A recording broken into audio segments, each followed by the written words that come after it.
Radšej sa napí vody, lebo toto ti možno poriadne roztočí hlavu. Myslíš si, že máš okolo seba ľudí, ktorí ťa majú radi? Jasné, každý sa tak tvári. Každý javí nejaký záujem. Aj tvoj otravný šéf, ktorý ti neustále píše, kde si, kedy prídeš.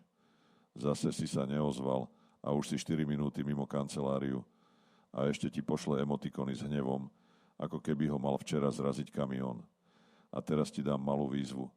Skúsi na týždeň vypnúť telefón.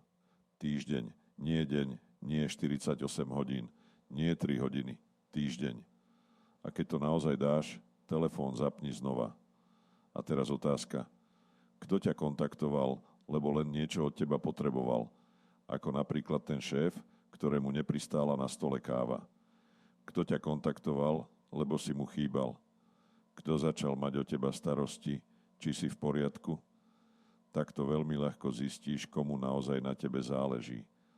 Lenže je tu záľudná otázka. Koľko bolo tých, ktorí si tvoj odchod mimo tento svet ani nevšimli? Nechcem ťa strašiť, ale z toho počtu priateľov, čo máš niekde na Facebooku, to bude absolútna väčšina. Možno ťa to šokuje, ale zároveň ti to otvorí oči,